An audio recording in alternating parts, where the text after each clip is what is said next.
Listening, Section 1. You will hear a telephone conversation between a woman and a man who works for a holiday company about a holiday she would like to go on. First, you have some time to look at questions 1 to 6. Pause the recording for 30 seconds.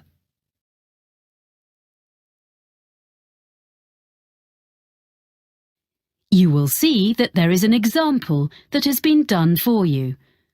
On this occasion only, the conversation relating to this will be played first.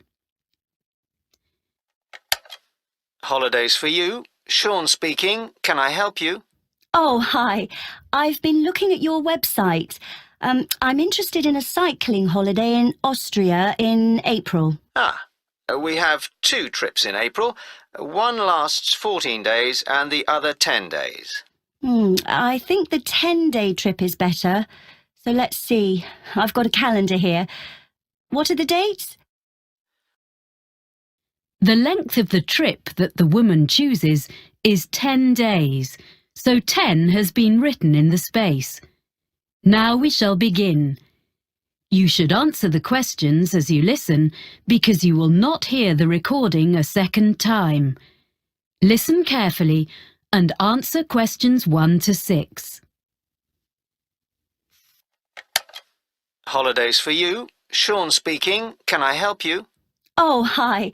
I've been looking at your website. I'm interested in a cycling holiday in Austria in April. We have 2 trips in April. One lasts 14 days and the other 10 days. I think the 10-day trip is better. So let's see. I've got a calendar here. What are the dates? Well, that trip is in the middle of the month. It starts on the 17th of April and it finishes on the 27th. That suits me. I can't leave work before the 10th of April. Let me see if there are any spaces. Is it just for yourself? Myself and my sister, so 2 of us. Yes, we have spaces. Is it a big group?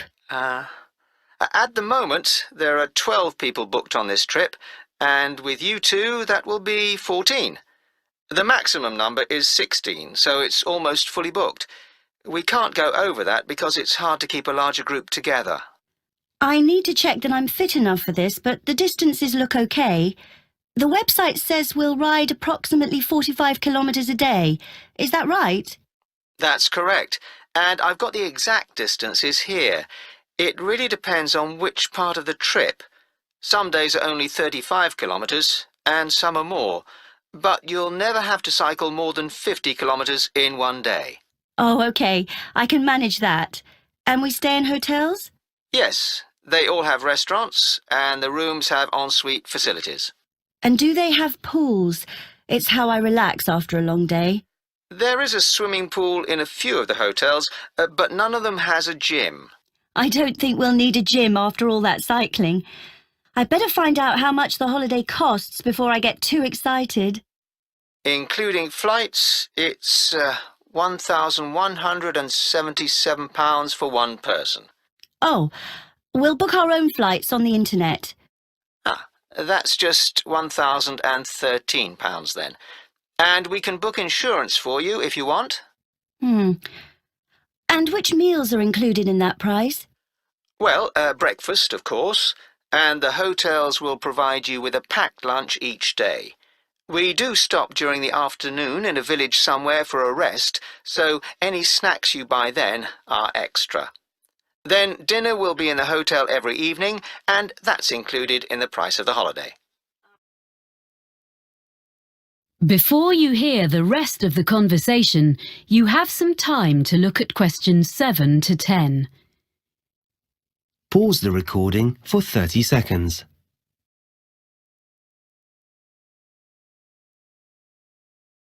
Now listen and answer questions 7 to 10.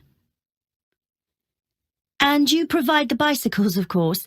What else? A lock and a bell come with the bike, as well as lights, although you shouldn't need to cycle in the dark. There's a small bag, or pannier, on the front of the bike, where you can put the things you want to take with you during the day, like water or fruit.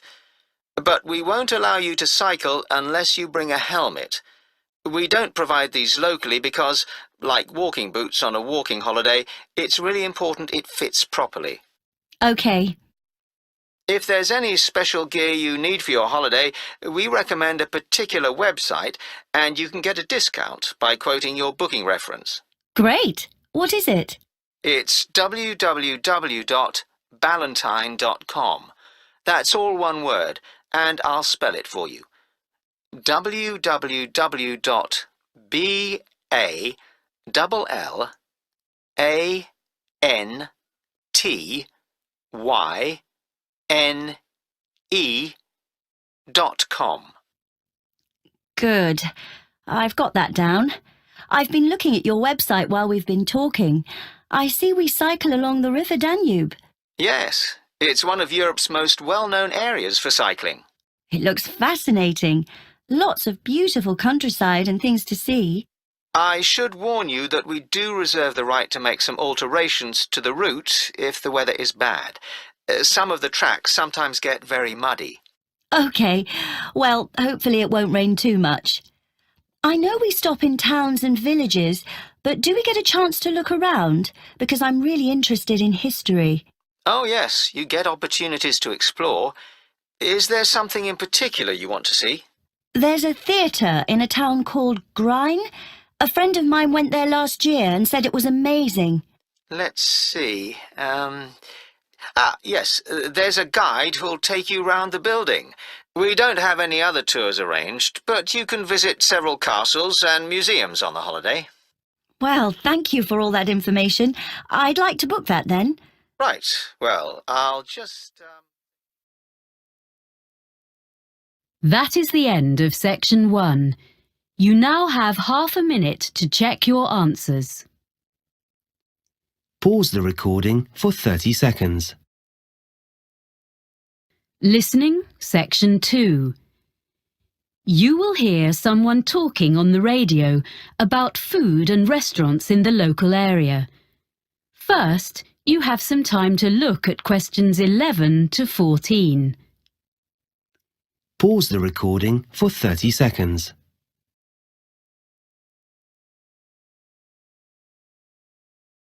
Now listen and answer questions 11 to 14.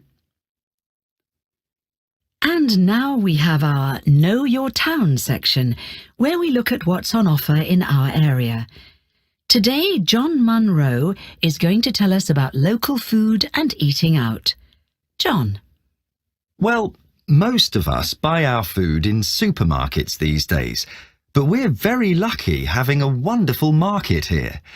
It was originally on the piece of land in front of the cathedral, but at the beginning of the 20th century, it was moved to a site by the river. When the new shopping centre was built in the 1960s, it found a home beneath the multi-storey car park, where it still is, but there are plans to move it back to its previous home by the river. The market is now open 6 days a week. On Tuesday to Saturday, you can buy fresh fruit and vegetables, meat and cheese from the area, as well as a whole range of imported produce. But if you come on a Sunday, you'll find a different market, where craftspeople sell what they have made, things like bags, cards, clothes. During the week, there are a few stalls selling more everyday utensils like saucepans and cleaning products alongside the fruit and vegetables, as well as one new stall selling antique furniture, which is proving to be very popular. People often ask what our local dish is. As we're by the sea, they expect it to be some kind of fish recipe. Our fish is good, of course, but there isn't one particular dish that stands out. What we do have is an apple cake that isn't really made anywhere else. There's a new cafe in the high street, Barton's, which bakes them fresh every morning and serves them with delicious homemade ice cream in a choice of flavours. Now, the harbour is obviously the place to buy fresh fish. Every morning there's a stall where local fishermen sell a selection of the day's catch before the rest goes to London or abroad. They've been doing that for as long as anyone can remember, of course, but the harbour itself looks very different from a few years ago. Most of the restaurants used to be at the far end, but that part was redeveloped and the restaurants had to relocate to the other end. Many of them are simply the old ones in new premises, but a couple of new ones have opened recently, so there's a good range now, both in the harbour and the town itself. I'm now going to give you my top 6 places to eat in different parts of the town. Before you hear the rest of the talk, you have some time to look at questions 15 to 20. Pause the recording for 30 seconds.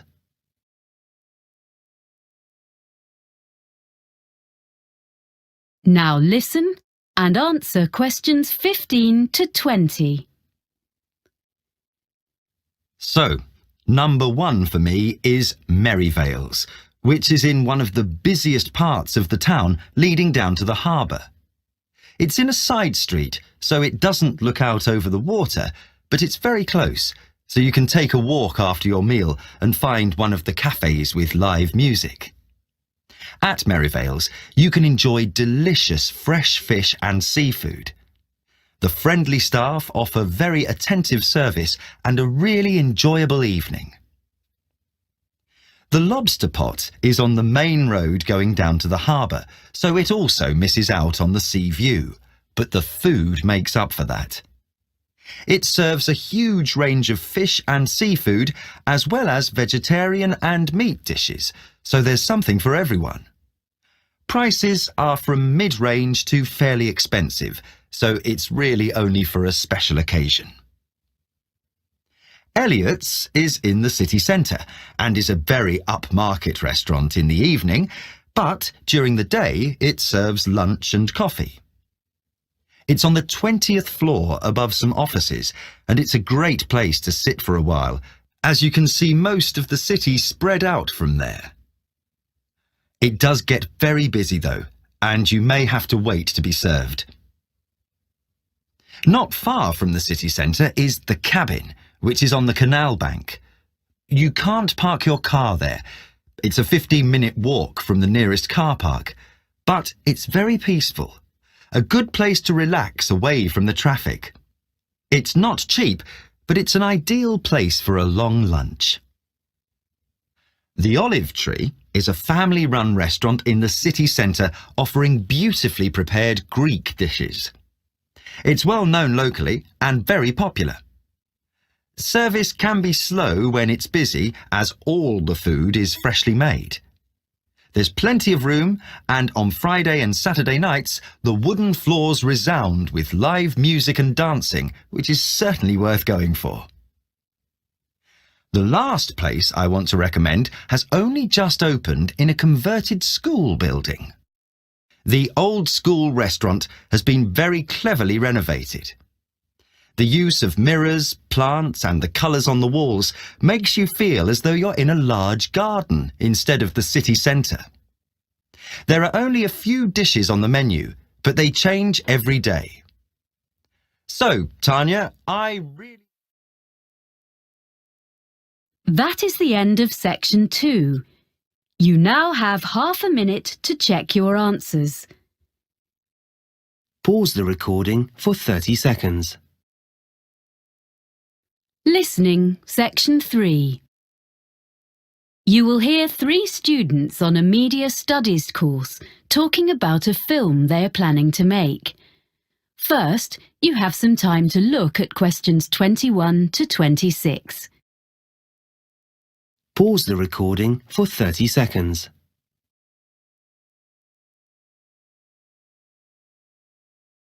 Now listen carefully and answer questions 21 to 26.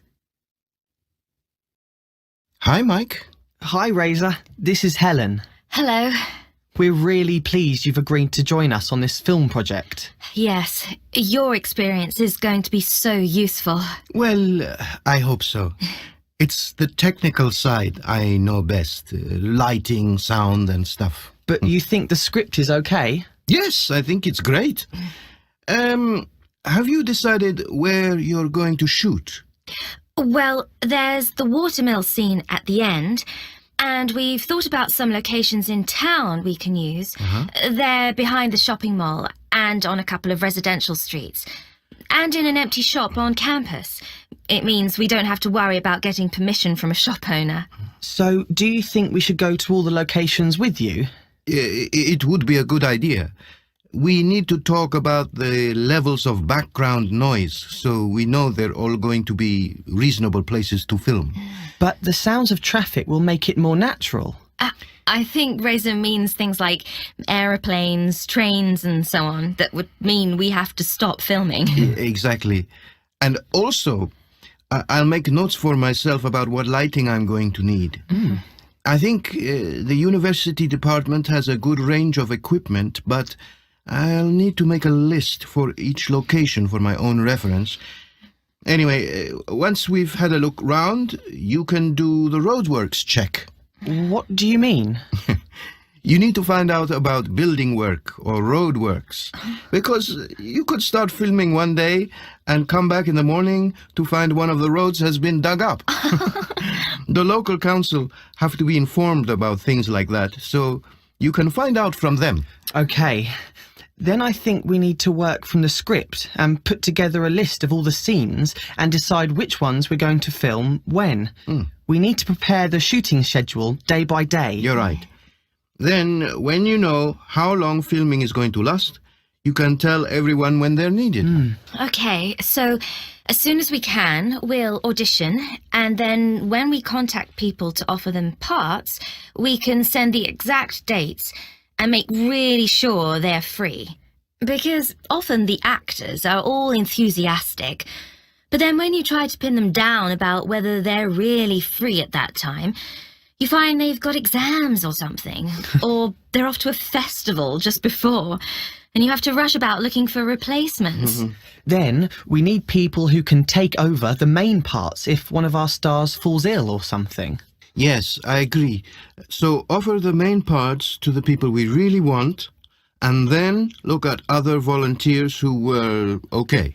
Yes. We can select the understudies once the main roles have been confirmed. So, once we've got that sorted, and we've held all the rehearsals of the main scenes, we'll be ready to start filming. Yes, that sounds good. Anything else? Well, just housekeeping, really. We don't actually need costumes, because actors will wear their own clothes. My family has agreed to lend us some pieces of furniture which we need, so we'll go and fetch those the weekend before we start. We'll provide food and drink during shooting, so I'm going to borrow some cool boxes. And I've got a little van. Most of the locations are within walking distance of the halls of residence anyway. The only one further away is the watermill. Ah, yes. Can you tell me about that? Okay. Hang on a minute. I'll get my notes. There's a plan in them. Before you hear the rest of the conversation, you have some time to look at questions 27 to 30. Pause the recording for 30 seconds.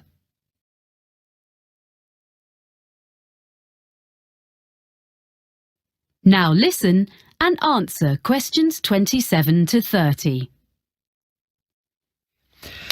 Here's the mill. You see, basically you have a vertical water wheel which was used to power the grinding stones. It sounds really interesting. Will we film inside? Yes, that's where the final scene between the girl and the man takes place. Our plan is to fix one camera outside by the window next to the door to film through the window, and then have another handheld camera inside the mill. That means we can get two views of the same scene. We were going to do something using a mirror, but we decided that would be too complicated. Yes, by doing it that way, all we'll need is lights on the inside, next to the wall behind the wheel, which can shine across to the opposite wall. Will that give enough light? I think so, because the scene is in the evening. It shouldn't be too bright. The actors will be carrying torches too. And we'll have an old screen made of wood just inside the door, because it's a new door and it'll look wrong. The lights won't shine directly on it, so it'll be fine. So you won't actually show the door open? No. There's a huge box on the floor against the wall farthest from the wheel. We'll see the girl approaching the mill on her bike. Then we see through the window and the man is inside looking at it. Then the next shot is the girl in the room with him opening the box. So it'll be a mysterious ending. Yeah. Well, I think it's going to be a great project. Good. Thanks. That is the end of section 3. You now have half a minute to check your answers. Pause the recording for 30 seconds. Listening, section 4. You will hear part of a lecture about exotic pests given as the introduction to a course on ecology and environment. First, you have some time to look at questions 31 to 40. Pause the recording for 1 minute.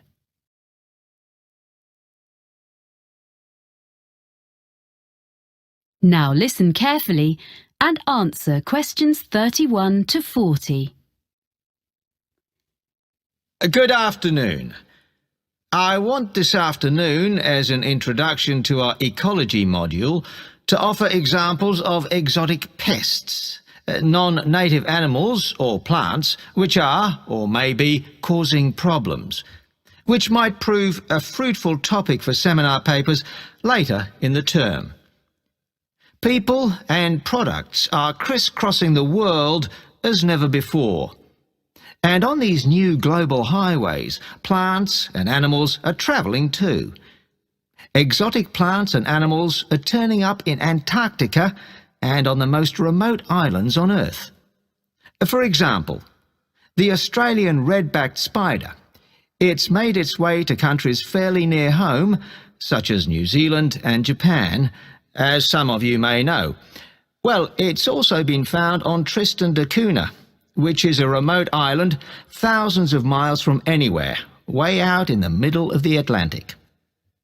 Now, another famous animal invader in the other direction, so to speak, from England to Australia in the southern hemisphere, is the rabbit. This was in 1830, and it might seem less of a threat, but it became an extraordinarily destructive pest. The fact that rabbits increased so rapidly is perhaps more understandable when we remind ourselves that they had originally been introduced to England from continental Europe 8 centuries earlier. This was because they were regarded as a luxury food source, and in spite of having warm fur, they probably originated on the hot, dry plains of Spain, which of course explains why they thrive in the climate of Australia. A much less cuddly example of a pest introduced to Australia, this time from America, is fire ants. These are increasing and spreading very fast. Their huge nests can now be found in gardens in the city of Brisbane, and they are costing the Australian government a great deal of money in control measures. These were an accidental introduction, rather than a deliberate one, brought to Australia probably in horticultural imports or in mud on second-hand machinery. As a biologist and conservationist, I have become increasingly concerned about these matters. Exotic invasions are irreversible and deserve to be taken more seriously, even when they aren't particularly damaging. For example, something that is not necessarily a major disaster compared to other ecological experiments. In 1975, an Australian species of earthworm was deliberately introduced to the Northern Hemisphere in Scotland because they were bigger than the natives. The aim was that they would be more effective than native species, but in fact they don't do more for the soil condition than the smaller locals, which they displace.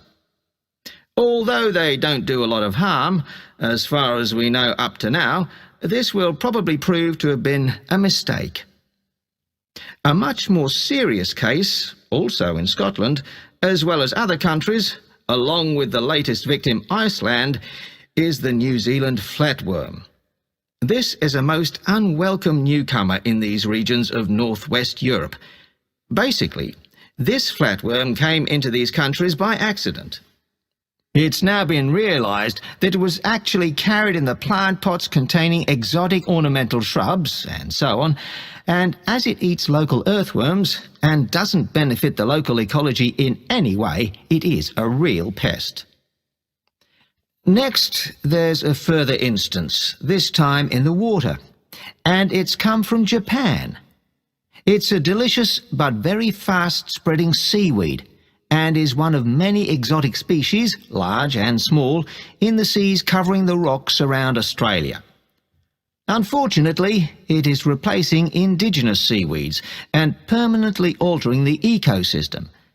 However, to look at the situation from a business point of view, it is now being harvested and exported, dried, back to Japan, its original home, where it's particularly popular. So, sometimes we may find accidental benefits from apparently harmful arrivals. Well, you could say that world ecology is now going the same way as popular culture. Global music and fashions, food and drinks are taking over from local ones in every land. And in ecosystems, we find vigorous exotic invaders overwhelming native species and natural habitats. But can we find any examples of invaders which appear to be a problem and then find that in fact they may not be such a big issue after all? We might take as an example a native of Australia, the budgerigar, the most common pet parrot in the world, of course. Because there have been many escapes over the years, it is now to be found flying about in feral flocks where the climate suits it. So, these flocks of budgerigars have been getting very numerous in the southeast of the United States, particularly in residential areas. People have been getting quite worried about this, but it has been observed that the size of the flocks has diminished somewhat recently. The fact that they are smaller is thought to be due to the fact that new competitors for their habitat have arrived from other places. That's the last example for now. What I'd like you to consider is this. Is the planet Earth moving towards a one-world ecosystem? How far would it be a wholly bad development? That is the end of section 4. You now have half a minute to check your answers. Pause the recording for 30 seconds.